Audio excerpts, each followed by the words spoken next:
volta. Glória teus ombros. Aleluia. Obrigada, Senhor, por ser um Pai tão amoroso, Pai tão bom. Obrigada por ser nosso amigo, nosso Amém. pastor. Obrigado, Senhor. Obrigada, Senhor querido, por ser nosso conselheiro, Pai. Obrigada, Senhor, por ser nosso orientador. Obrigada, Pai. Amém. Obrigada por tudo. Obrigada pelo perdão diário, Senhor querido. Obrigada por nos perdoar, Senhor, a todo instante, Pai. Senhor, nós te pedimos ainda mais dessa vez, perdão. Perdoa as nossas falhas, perdoa os nossos erros, os nossos pecados, as nossas ofensas, Senhor. Nos ajude, Senhor, a ser mais parecidos contigo. Nos atrair a tua presença, Senhor. Amém, Senhor. Abre os nossos ouvidos para ouvir a tua voz, para compreender o teu falar, Senhor querido. Nos dá entendimento para ouvir, Senhor, para compreender a tua palavra, Senhor. Amém, Senhor. Pai Santo, fala conosco, queremos te ouvir. Eu sei que o Senhor tem falado a todos os instantes, mas continua falando, Senhor, se nós não estamos te ouvindo, Senhor, nos ajude, Senhor, a prestar atenção na sua voz, na tua palavra, Pai, em nome de Jesus. Nós te agradecemos por tudo. Recebe esse culto, Senhor, de louvor, Senhor, e adoração, Pai. Te adoramos. Amém, Senhor. Amém. Amém. Glória a Deus. Pode se sentar, irmãos, por favor.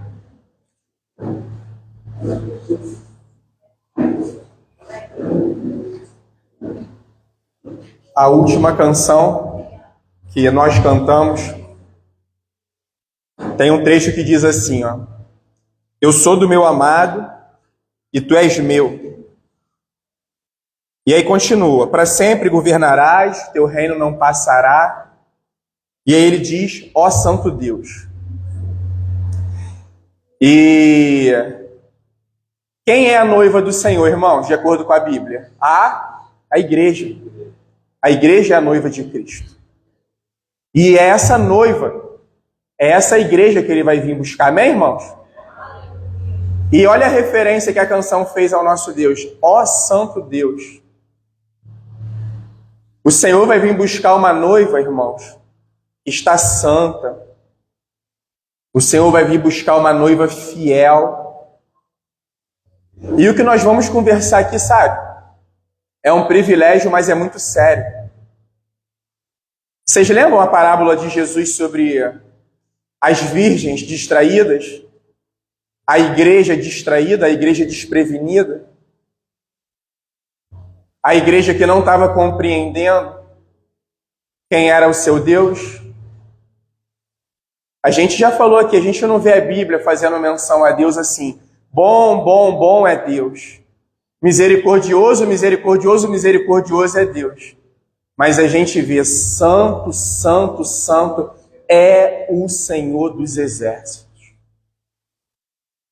E o tema da mensagem de hoje é: os sinais estão aí. Ele vem. E ele vem mesmo. Ele vem mesmo porque ele prometeu. E ele não está condicionado à igreja, aos homens, ele está condicionado a ele. O filho está condicionado ao pai, ao tempo que o pai estabeleceu para ele poder retornar. Mas só que nós precisamos olhar esse vem por duas maneiras. Ele vem porque ele vem, e nós precisamos ser essa noiva que clama: vem, Senhor Jesus, Maranata, vem. Quem aqui já foi no céu, irmãos? Levanta a mão, por favor. Eu também não fui. Estava conversando com minha esposa esses dias. E não é uma vontade de querer morrer, não. Mas que saudade que eu estou do céu, irmãos. Ah, que vontade que eu estou de ver esse reino. Esse reino definitivo. E essa é a metáfora do novo céu e da nova terra, aonde nós habitaremos eternamente face a face com o Senhor. Aonde nós experimentaremos de um governo justo pela eternidade, de um governo santo pela eternidade. Não haverá choro, não haverá mais morte, não haverá doença, não haverá ranger de dentes, não haverá disputas, não haverá mais ódio, não haverá mais perseguição. Nunca foi tempo de brincar com o Senhor, nunca. E hoje, cada vez menos. É disso que nós vamos falar.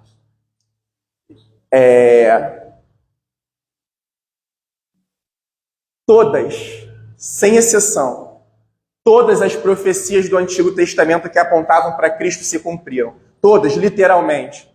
O Filho de Deus veio, habitou entre nós, cheio de graça e verdade. E nós vimos a sua glória, a glória como do unigênito Filho de Deus, a glória de Deus. Jesus é a plenitude do ser de Deus, porque Ele é o próprio Deus. E todas as profecias que apontam para o seu retorno estão se cumprindo, todas sem exceção. Sabe o que faz muita diferença para a nossa compreensão das promessas e das profecias? É a forma ao qual nós encaramos a Bíblia. Se nós continuamos crendo que a Bíblia é a única, suficiente, correta e infalível palavra de Deus, ou se nós estamos vendo a Bíblia só como mais um livro de literatura. E sabe qual é o dado triste, irmãos? Dentro de muitas igrejas que professam ser cristãs, que professam o Senhor Jesus, que professam o cristianismo, elas estão se afastando da palavra. Muitas já estão defendendo que essa palavra precisa ser atualizada, precisa ser corrigida. O ataque do maligno está feroz, irmãos. E é o que nós veremos hoje no texto de Lucas. Sabe qual é a igreja que vai? É aquela que vai perseverar até o último dia. Por graça. Mas é aquela que vai continuar crendo no Senhor até o último dia. Os nossos olhos podem estar nos provando tudo ao contrário, talvez. Mas a nossa fé, meu irmão Flávio, vai permanecer inabalável na palavra dele. E sabe qual é a igreja que não vai se distrair por qualquer vento? Vento de doutrina? É a igreja que conheceu o Senhor através da sua palavra. E tudo que nós estamos aqui introduzindo, nós vamos ver na palavra de Deus. Isso não é invenção aqui do pastor, não. Isso aqui não é achismo do pastor. Até porque a partir do momento que nós passamos a professar o Senhor Jesus Cristo, acabou, eu acho, na nossa vida. Assim diz o Senhor. Leonardo, qual a tua opinião sobre... Não, eu não tenho mais opinião. Eu estou morto. Agora, o que prevalece é a palavra do meu Deus. Ah, ele roubou o teu caráter? Não, ele aperfeiçoou o meu caráter. Ele está me moldando, nos santificando a imagem e semelhança do seu Filho Jesus. Essa é a grande imagem que nós precisamos ter, que nós precisamos querer ter.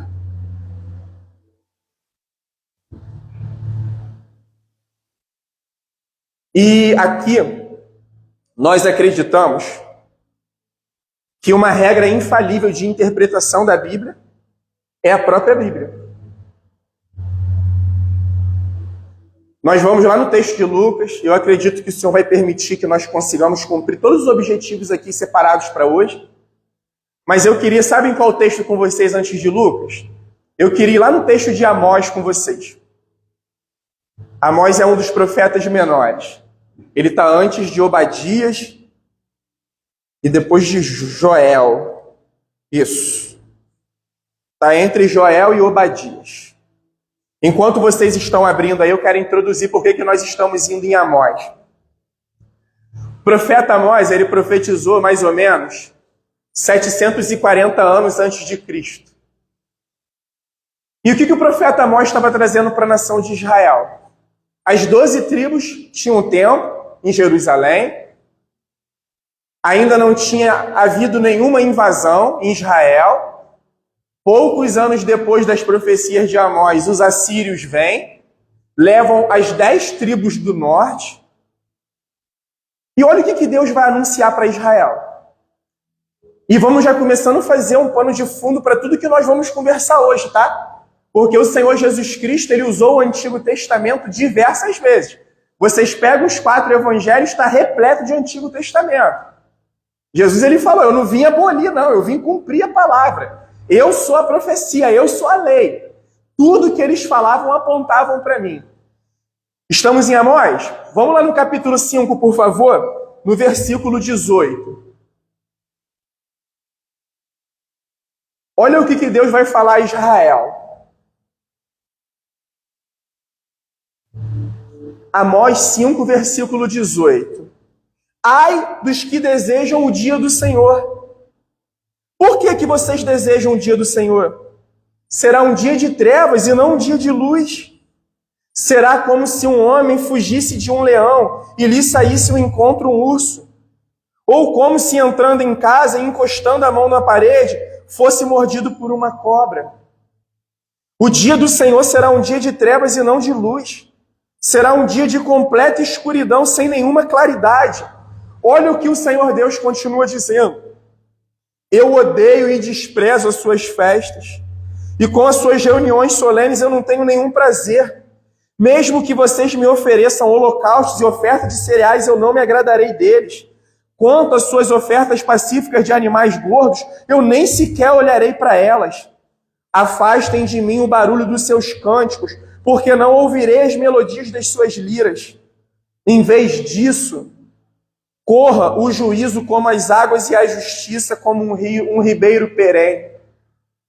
Sabe o que Deus está dizendo? Israel aguardava com expectativa o dia do Senhor. Lembra os judeus na época de Jesus?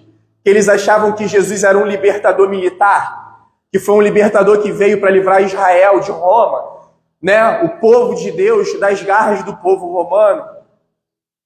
Da mesma forma, os judeus enxergavam assim o dia do Senhor. Mas eles estavam equivocados sobre uma coisa. Israel tinha templo, irmãos. Olha o que o Senhor falou para eles. Eu odeio e desprezo as suas festas. Israel se reunia para poder cumprir as festas que Deus determinou para Israel. Olha o que ele diz depois. Com as suas reuniões solenes eu não tenho nenhum prazer. Nos seus cultos, eu não tenho prazer no culto de vocês. Sabe por quê? A vida daquela igreja não desembocava numa vida santa. Não desembocava numa vida piedosa na sociedade. Eles iam para os templos, eles se reuniam, eles levavam as ofertas de cereais, de animais que o Senhor pedia. Mas olha o termo que o Senhor usa, eu odeio as festas de vocês. Sabe por quê? Era um encontro mecânico, era apenas um encontro religioso. E o Senhor falou, eu não estou aprovando isso não. Lembra que o Senhor fala através de Jeremias ao povo? Vocês me honram com os lábios, mas o coração de vocês está afastado de mim. E esse paralelo que tem aqui em Amós serve de paralelo para os dias de hoje. Irmãos, o nosso Cristo veio há 2000 anos atrás como Redentor, com uma paz na terra e alegria entre os homens. Chegou o nosso Redentor. Mas agora o nosso Senhor Jesus ele vai voltar como juiz de toda a terra. Mas só que Jesus é um juiz santo. E quem vai não é a noiva que está de qualquer maneira. Lembra o que ele falou para a igreja de Laodiceia? Compre linho puro de mim. Compre panos brancos, vestes alvas de mim. Santidade. A virgem, irmãos, que vai estar com o vestido manchado, ela não vai. Mas como, pastor Léo, se é por graça? Esse é o sinal da virgem que não vigiou. Esse é o sinal da virgem, da noiva que não se lavou no cordeiro todos os dias, aguardando com expectativa a sua volta. E nós somos esse, irmãos. O Senhor Jesus pode retornar para a gente hoje. Talvez nós saiamos daqui e não cheguemos em casa nesse dia de hoje. Nós não sabemos. E como que está as nossas vestes diante do nosso Deus? Vamos lá em Lucas agora, por favor? Capítulo 21. Evangelho de Lucas, capítulo 21.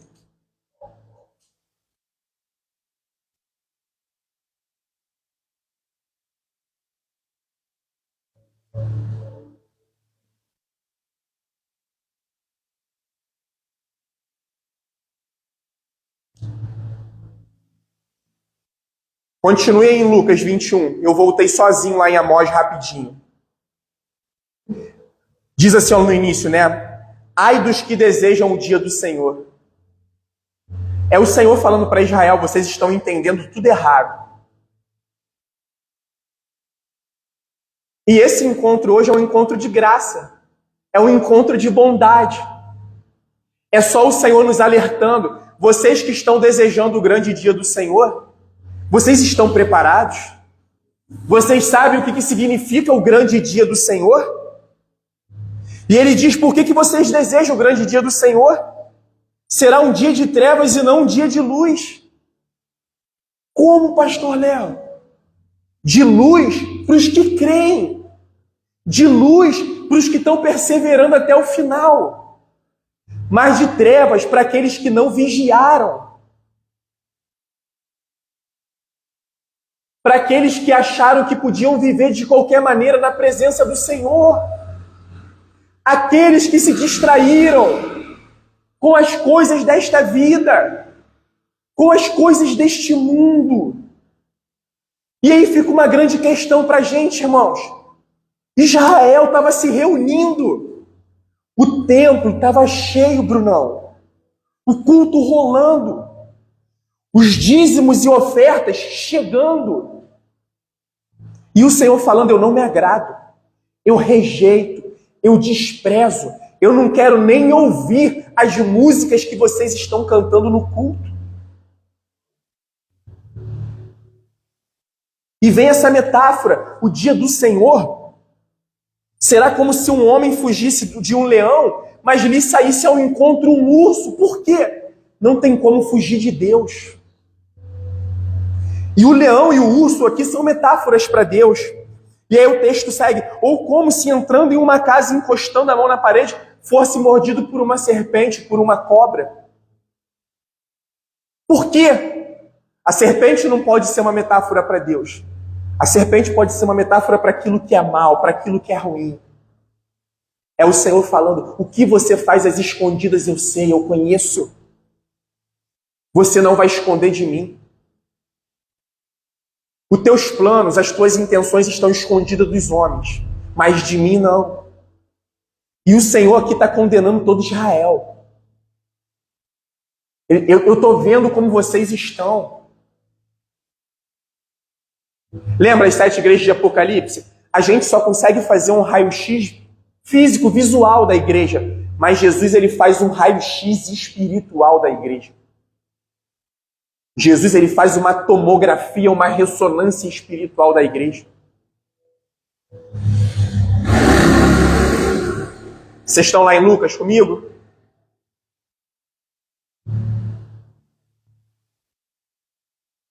Olha que interessante. A gente vai começar pelo versículo 5.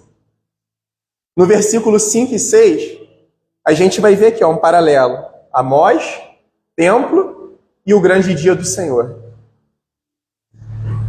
Versículo 5. Alguns falavam a respeito do templo, como estava ornado de belas pedras e de dádivas. Então Jesus disse, vocês estão vendo estas coisas? Virão dias em que não ficará pedra sobre pedra que não seja derrubada.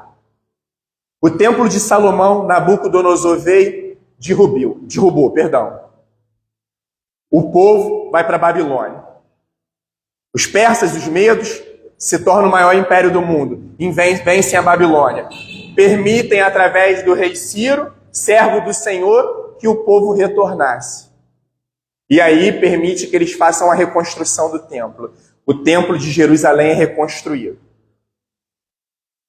No momento de Jesus, Herodes o Grande transformou o templo numa coisa maravilhosa, ornado de ouro, de mármores brancos. Até hoje, não tem o Muro das Lamentações? Ele fez uma muralha gigantesca e imponente ao redor do templo. O templo foi completamente destruído. E Jesus está fazendo esse paralelo. Ele está falando, por quê? Os discípulos estão falando da beleza do templo. E o templo, naquela época, era uma representação do relacionamento de Deus com o povo. Era o local aonde o povo tinha com a presença de Deus. Sabe o que Jesus está falando? Da mesma forma da época de Amós e de tantos profetas que vocês perseguiram e mataram, Jerusalém está no mesmo nível hoje. Israel está no mesmo nível, corrompida. O templo está lindo, mas a autoridade, porque começa por cima, começa com a deturpação da palavra, da doutrina. Ele falou, mas a vida de Israel está um caos. E fica isso para a gente enquanto nação, enquanto Brasil. A gente vê demais. Feliz é a nação cujo Deus é o Senhor, é o Brasil, Deus é brasileiro. Nós, enquanto evangélicos e protestantes, estamos balançando nossas bandeiras e comemorando. Nós estamos passando o número de católicos romanos, como se isso fosse um dado a ser comemorado. Olha o retrato da nossa nação, irmãos. Pega aqueles que professam o nome do Senhor e que nos representam nos poderes executivo, judiciário, legislativo. Nós vamos seguindo aqui no texto aqui de Lucas, a gente vai ver o retrato de que Jesus falou.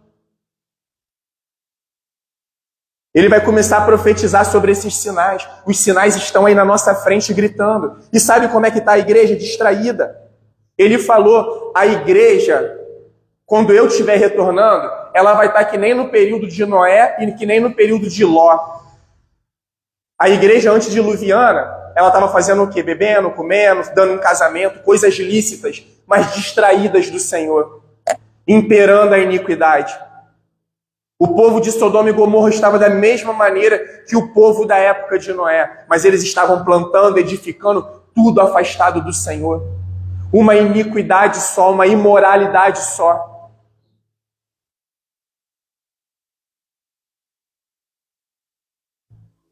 A verdadeira glória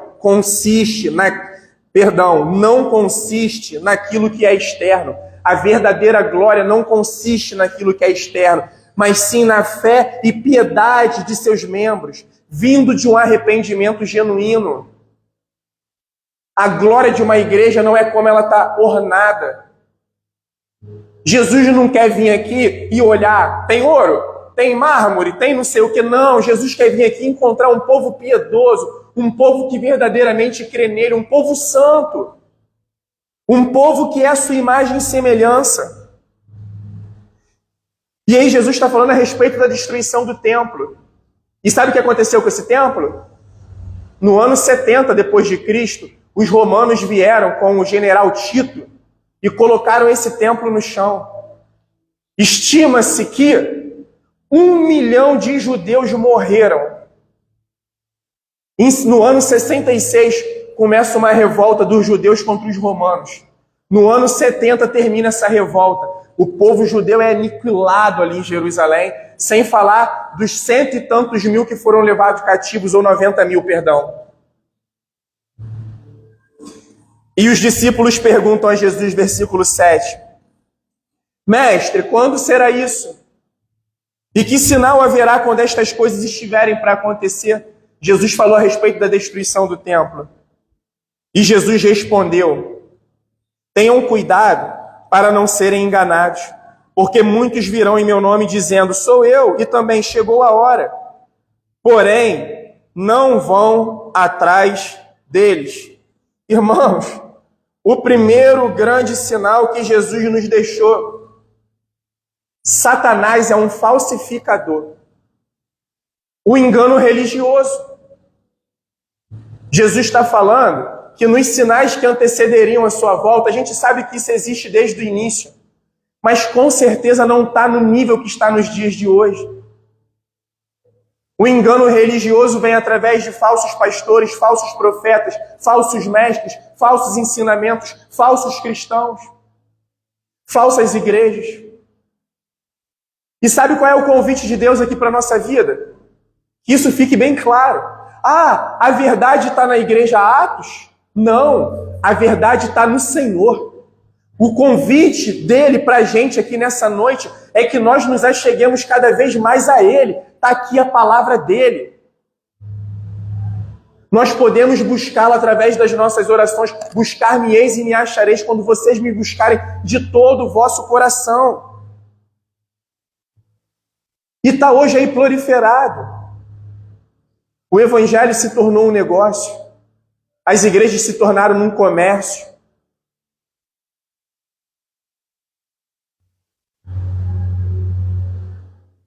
Esse é um convite para nós nos achegarmos mais a Ele.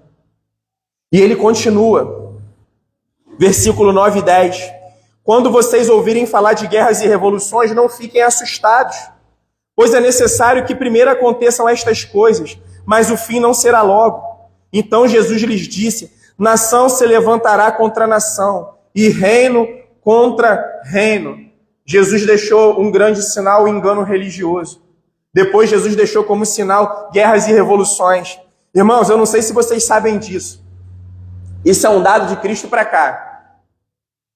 A cada 13 anos de guerra na história da humanidade, nós só temos um ano de paz. Em cada 14 anos, 13 anos, as nações estão em guerras.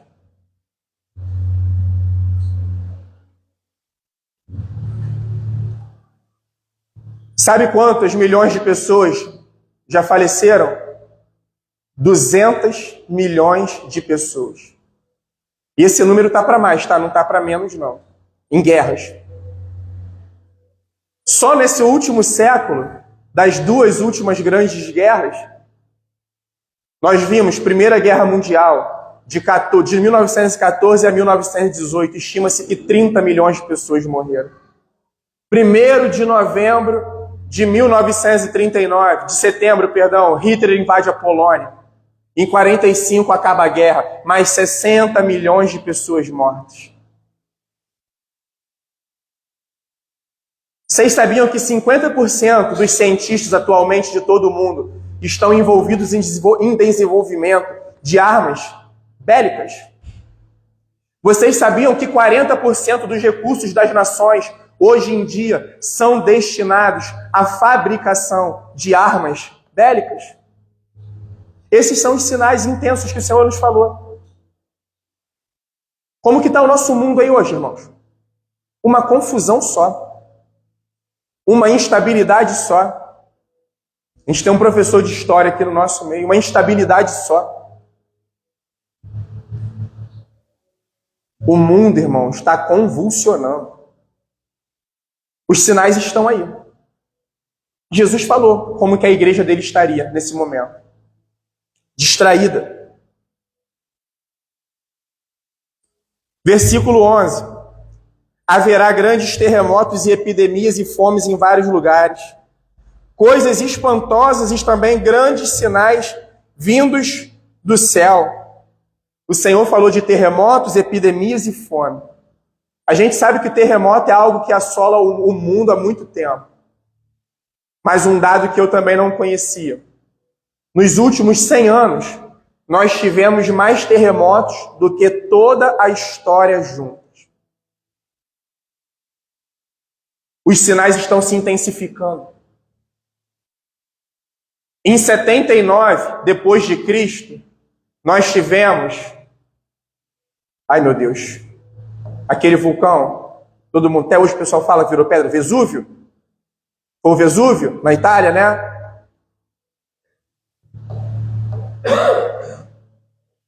E tudo se intensificando.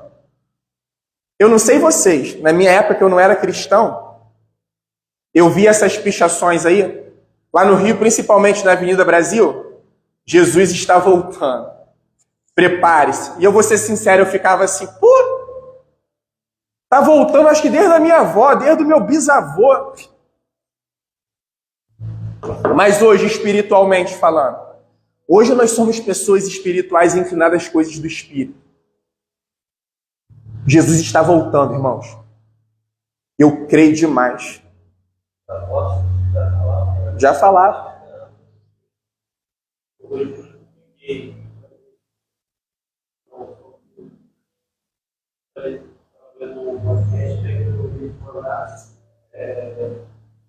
Cara, faz uma pergunta falando pra ele, né?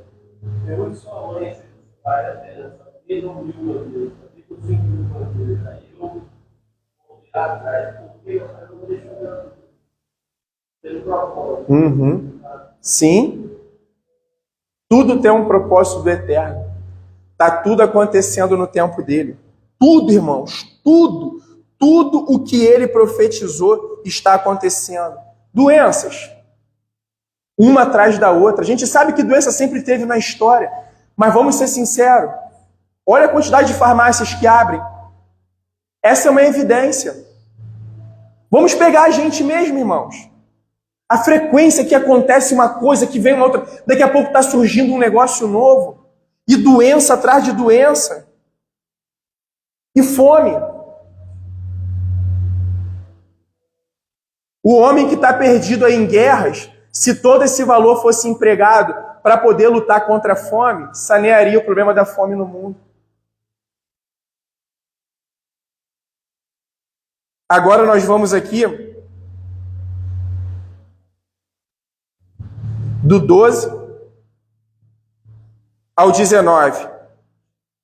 Antes, porém, de todas estas coisas, vocês serão presos e perseguidos. Vocês serão entregues às sinagogas e lançados nas prisões. Serão levados a presenças de reis e governadores por causa do meu nome. Isso aconteceu, irmãos? Isso continua acontecendo? Isso vai continuar acontecendo? Continua acontecendo.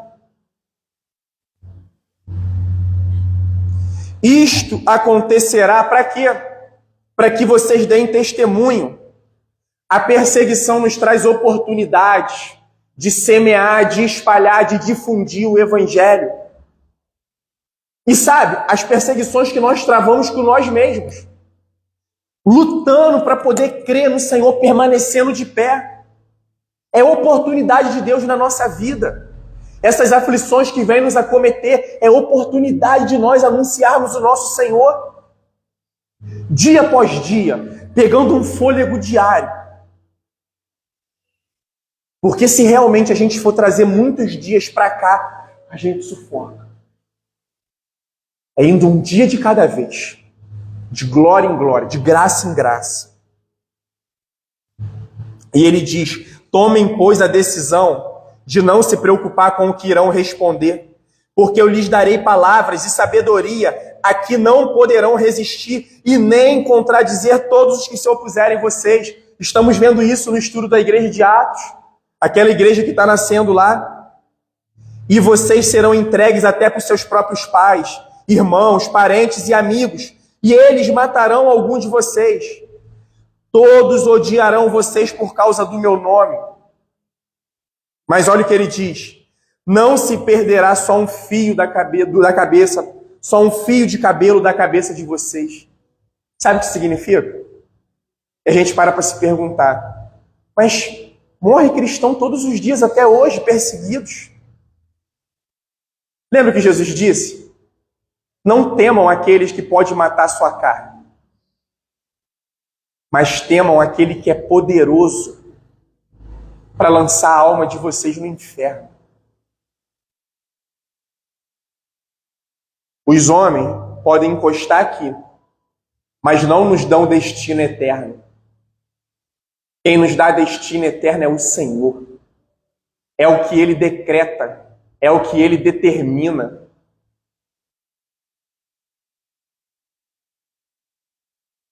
Eu ia até o 19 com vocês, mas a gente está com tempo. Vamos avançando aqui no texto e a gente vai conseguir concluir dentro do que nós temos para conversar. Perdão, falta o 19. É pela perseverança que vocês ganharão a sua alma. Quem são os que perseveram? Aqueles que vão permanecer fiel até o fim. Santos, na presença do Senhor. Ele vai vir buscar aquela igreja que ele conhece. O que ele não conhece, ele vai falar, apartai-vos de mim, porque eu não vos conheci. Ele não vai vir buscar aqui o perfeito, irmãos. Ele não vai vir aqui buscar o melhor de todos os irmãos. Ele não vai vir aqui buscar aquele que tem microfone, aquele que tem funções. Nada disso. Ele vai vir buscar o fiel, o santo, o que crê, o que confia. E olha o que ele vai nos mostrar agora, do versículo 20 ao 24. Quando, porém, vocês virem Jerusalém sitiada de exércitos, saiba que está próxima a sua devastação. Então, os que estiverem na Judéia, fujam para os montes, e os que se encontrarem dentro da cidade, saiam dela. E os que estiverem no campo, não entrem na cidade, porque esses dias são de vingança, para se cumprir tudo que está escrito. Ai das que estiverem grávidas e das que amamentarem naqueles dias, porque haverá grande aflição na terra e ira contra este povo. Cairão a fio de espada e serão levados cativos para todas as nações. E até que o tempo dos gentios se complete, Jerusalém será pisada por eles. Mais uma evidência de que a palavra do nosso Deus se cumpre. Como eu já falei antes, só relembrando de forma breve, ano 70 depois de Cristo, o general Tito invadiu Jerusalém. O general Tito destruiu Jerusalém. 1 milhão de judeus mortos. Os sobreviventes que foram levados cativos foram espalhados por todos os cantos da terra. E aí diz aqui: e até que os tempos dos gentios se completem, Jerusalém será pisada por eles. Um outro dado: a cada 5 judeus vivos atualmente, só um mora em Jerusalém. Jerusalém está dividida entre judeus e árabes. Jerusalém tem paz, irmãos? Paz, eu quero dizer assim, bélica. Tem? É chovendo foguete lá o tempo inteiro, desde 1948, quando eles se tornaram um Estado independente. E por favor, que a gente não está discutindo política, questões geográficas não, tá? Ou geopolíticas. A palavra do Senhor está se cumprindo até hoje. A cada 5 judeus tem 4 que estão fora de Jerusalém. Estão espalhados por toda a terra.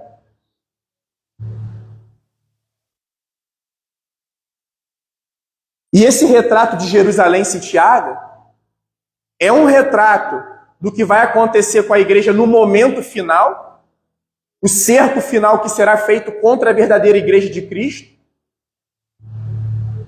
Mas só que mal eles sabem que tem um que é todo poderoso, que está por detrás de todas essas coisas. O Senhor está abalando os fundamentos da terra. E agora a gente vai começar vendo o Senhor falando que Ele vai abalar os fundamentos dos céus. Haverá sinais no sol, na lua e nas estrelas, sobre a terra, angústia entre as nações, em perplexidade por causa do bramido do mar e das ondas.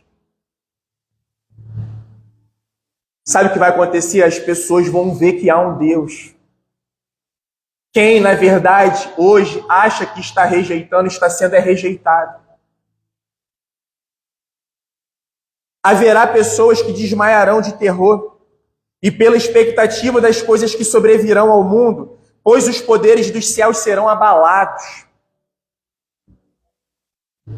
Tudo ao que o homem se apega e acha que está no controle dele, essa terra.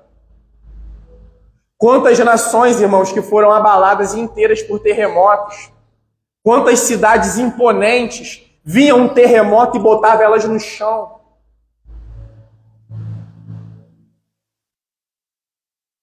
Demonstrando que toda a glória do homem murchará. Então verão o Filho do Homem vindo numa nuvem com grande poder e glória. Domingo passado nós falamos aqui. Todo joelho se dobrará, toda língua confessará que Jesus Cristo é o Senhor.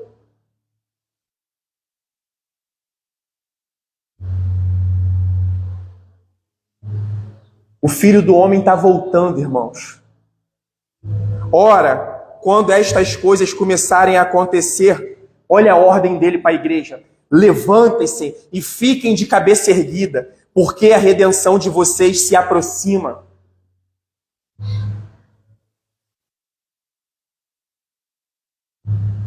A gente está vendo a intensidade disso tudo aí fora, irmãos.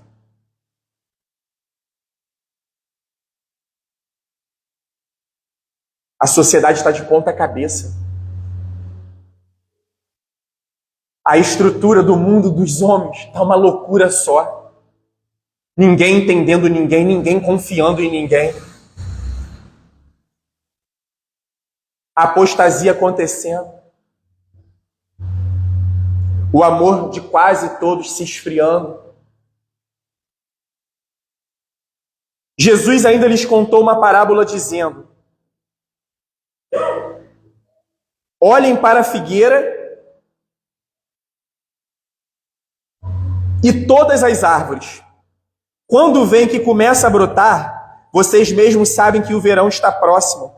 Assim também, quando virem acontecer estas coisas, saibam que está próximo o reino de Deus. Em verdade lhes digo que não passará esta geração sem que tudo isto aconteça. Passará o céu e a terra, porém as minhas palavras não passarão.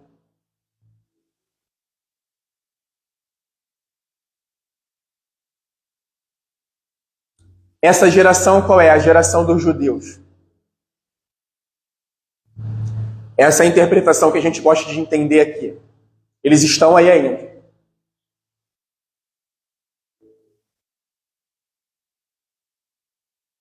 E olha que coisa simples o Senhor nos traz. Ele falou, gente, vamos pegar a gente aqui em São João da Barra. Quando começa o ventinho sul, vocês sabem que está vindo frio.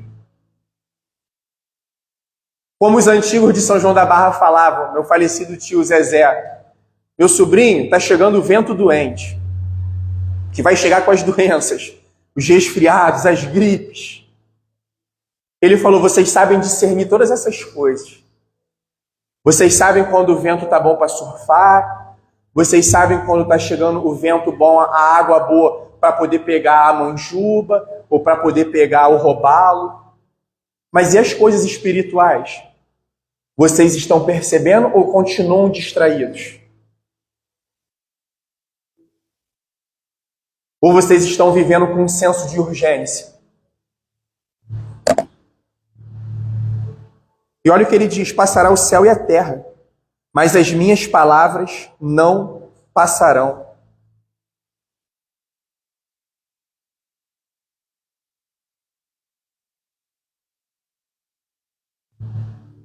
E como que nós estamos, irmãos, para a segunda vinda de Cristo? Nós estamos entrando aqui na reta final. Olha o que ele diz. Vê se esse não é uma triste realidade. Tenham cuidado para não acontecer que o coração de vocês fiquem sobrecarregado com as consequências da orgia, da embriaguez e das preocupações deste mundo. E para que aquele dia não venha sobre vocês repentinamente como uma armadilha. Isso não é um retrato das nações, não, irmãos? Da sociedade?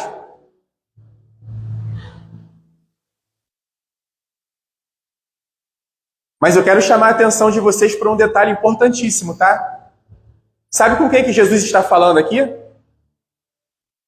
Os discípulos. Ele está falando com aqueles que creem. Ele não está falando aqui com aqueles que não creem. Sabe o que ele está dizendo aqui? Que muitos dos que professam o meu nome, quando eu retornar, tenham cuidado para não acontecer que o coração de vocês fique sobrecarregado com as coisas desta vida, com orgia, embriaguez e com as preocupações deste mundo. Lembra o povo de Noé? Lembra o povo de Ló? Eles estavam envolvidos com coisas lícitas também. Tem algum problema comer? Tem algum problema beber, casar, se alegrar? Não. O problema é quando nós não fazemos para a glória de Deus. O problema é quando essas coisas estão encharcadas de pecado também.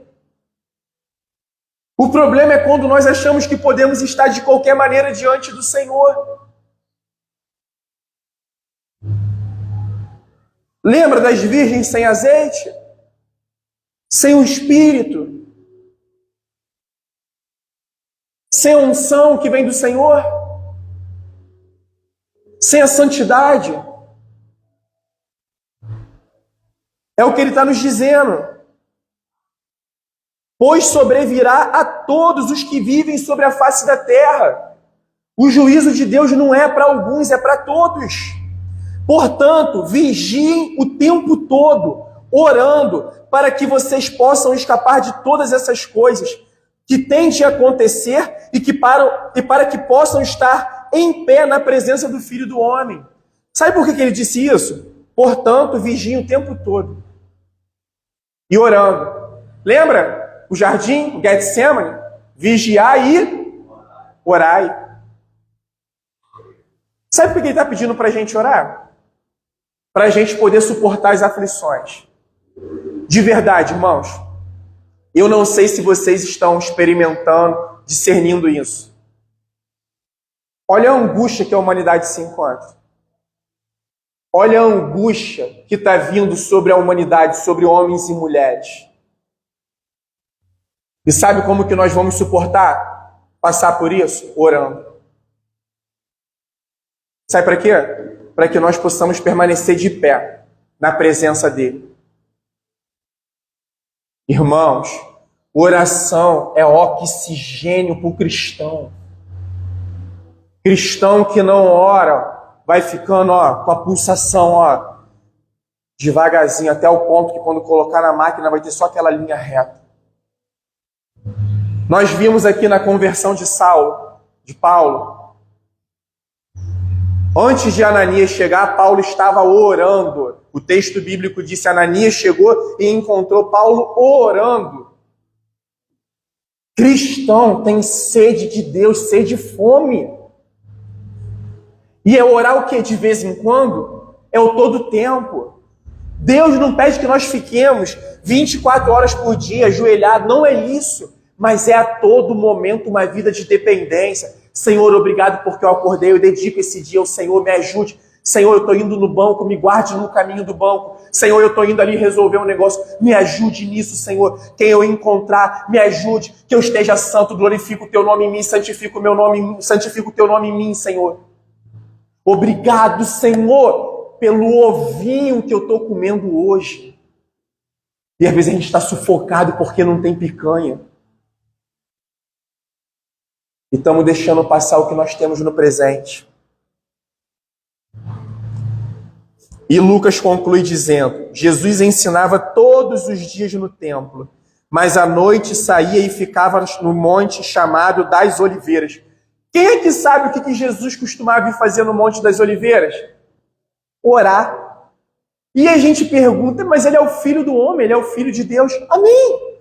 Se o Filho do homem orava, quem somos nós para poder não orar?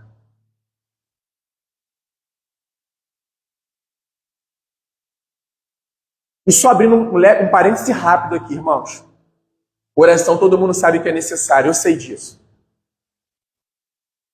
Nós precisamos apresentar as nossas necessidades diante do Senhor, não é? Dá o pão nosso de cada dia. Todo dia pedir pão. Porque lembra o maná? O maná de hoje não servia para amanhã. Estragava. Mas lembra a oração do Pai Nosso? Ela tem uma estrutura. Ela começa orando pela glória de Deus. Pai nosso que estás no céu, Pai exaltado, glorificado. Santificado seja o teu nome. Não é a gente ficar falando e Deus sendo santificado. Não, Ele é santo. O santificado é que o teu nome seja glorificado em nós. Que o teu Filho Jesus seja visto em nós todos os dias. Estamos orando pela glória de Deus? E eu quero pedir essa ajuda de vocês, inclusive para cá, para esta obra. Senhor, manifesta a sua glória. Manifesta a sua glória. E Lucas conclui dizendo: e todo o povo madrugava para ir ao encontro dele no templo a fim de ouvi-lo. Sabe o que acontecia? O povo ia para o templo antes de Jesus chegar, de madrugada. E eu sei que às vezes parece aquela cobrança boba, sabe, irmãos? Nós temos Jesus aqui, todos os dias. A gente está buscando. Sabe qual vida que Deus rejeitou e avisou a Israel através de Amós? Sabe qual vida Jesus rejeitou, avisando ao povo de Jerusalém e nos avisando hoje? A vida que não tem encontro, que não tem desejo dele. Eu não estou dizendo que todos nós temos que ser peritos em Bíblia, não é isso. Mas é buscar todos os dias, é se interessar. Ah, pastor, eu só consigo ler um capítulo. Tá ótimo. Ah, mas tem um irmão que leu uma carta. Tá ótimo. Se for de forma sincera, se for de forma bem intencional, objetiva diante do Senhor, tá ótimo.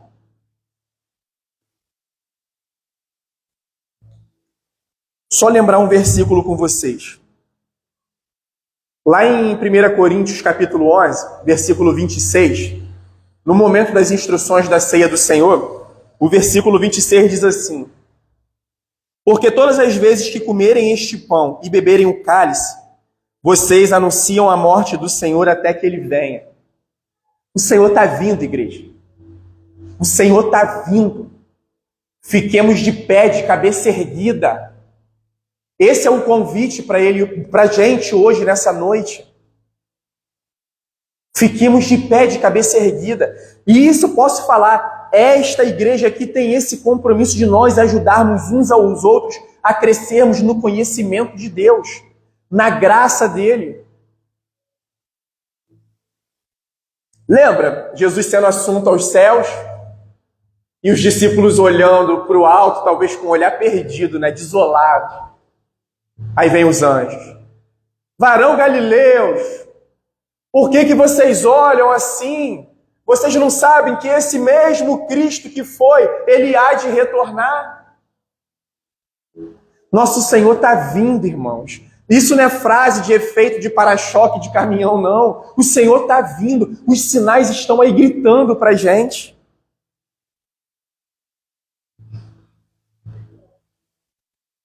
E essa palavra é palavra de alegria e esperança para a gente, para a igreja, para os que creem, que confiam no Senhor.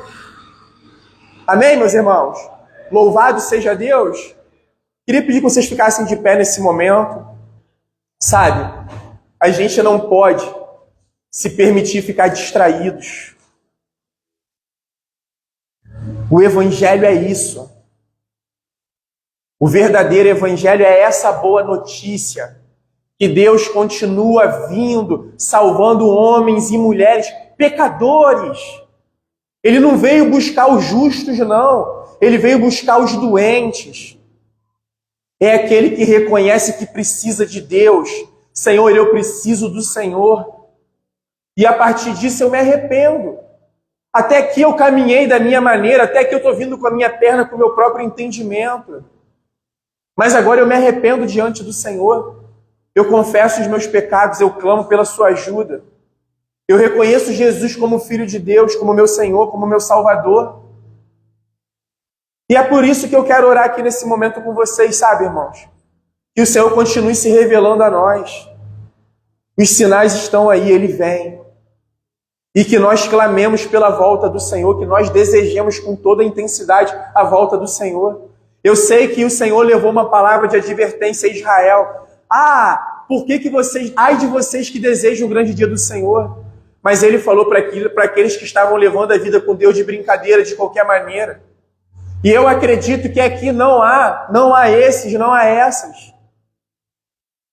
E se até aqui nós estamos errando, andando, sabe, irmãos, de forma irreverente na presença do Senhor, é só o momento de nós nos arrependermos, de nós pedirmos perdão, consertar a rota com Ele. Então é por isso que eu digo, é graça, é graça, é graça. É graça. Ele é bom. Senhor Deus,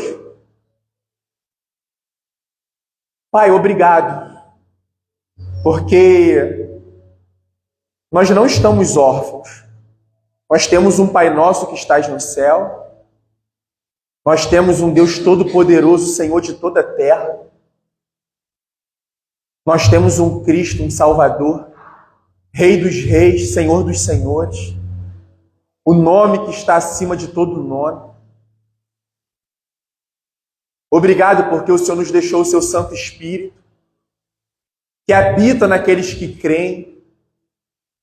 Nós já queremos te pedir, Senhor, que o Senhor santifique os que creem, que o Senhor confirme esta palavra cada vez mais na mente e coração dos que creem. E se há alguém entre nós que ainda não crê, sabe, Senhor Deus, nós clamamos ao Senhor que essa seja a noite, que esse seja o momento, que esta vida, nesse exato momento, no poder do Teu Santo Espírito, no convencimento do Teu Santo Espírito, possa se arrepender diante do Senhor, possa confessar os pecados ao Senhor, possa professar que Jesus Cristo é Senhor e Salvador da vida dela, que o Senhor possa batizá-los com o Teu Santo Espírito nesse momento, e que Teus propósitos continuem se cumprindo, para a glória do Teu santo nome, Senhor Deus. Obrigado pela Tua maravilhosa palavra que o Senhor nos deixou. Obrigado porque nós vimos tudo que já se cumpriu e tudo que ainda continua se cumprindo. Toda a honra seja dada a Ti, Senhor. Que nós possamos ser esse remanescente que vai estar fiel, que vai estar de pé diante do Senhor, mas aqui nós reconhecemos as nossas fraquezas e até para isso nós confessamos que precisamos do Senhor nas nossas vidas. É como a Tua palavra diz, aquele que está de pé que se cuide para que não caia. Nos ajude, Senhor. Louvo ao Senhor pela vida de cada irmão, cada irmã que aqui está, Pai. Continue se revelando a eles. Continue dando a eles sede e fome do Senhor, da Tua presença. A todos nós, Senhor Deus. Até porque mesmo eu careço juntamente com os meus irmãos dessa graça abundante, dessa misericórdia que se renova a cada manhã. Nos ajude, Senhor. Cumpra em nós os Teus desígnios, Senhor Deus. Aperfeiçoe a Tua obra em cada um de nós até a volta do Seu Filho Jesus. Perdoa, Pai, nossos pecados, perdoa nossas distrações, perdoa-nos se os nossos corações estão cheios de tudo isso que o Senhor disse que nos afasta do Senhor. Perdoa-nos se nós estamos distraídos, Senhor Deus. Cura, liberta, santifica-nos. Nos ajude, Pai eterno e poderoso. Continue atraindo pessoas para poder ouvir o Teu santo evangelho. A Tua poderosa palavra, que é o Teu poder para salvar todo o que crê. Mais uma vez, Pai, louvamos ao Senhor pela vida da irmã Viviana, as crianças que lá estão com elas. Ah, Senhor Deus, aproveitamos para interceder ao Senhor por todas as crianças, Pai. Tenha misericórdia delas, Senhor. Tantas coisas, Pai, para afastá-las do Senhor, tantas distrações, tanta iniquidade, Pai. Tanta operação maligna contra elas. Tenha misericórdia, salve-as, Senhor Deus. Converta-as a Ti, Pai. E mais uma vez clamamos ao Senhor, santifica o Teu nome em nós, Senhor Deus. Glorifica o Teu nome em nós e através de nós. Nós estamos aqui gratos e felizes a Ti. E assim oramos a Ti, Senhor Deus. No nome santo e poderoso do Seu Filho Jesus Cristo. Amém, graças a Deus. Por tudo Que tens feito, por tudo que vais fazer.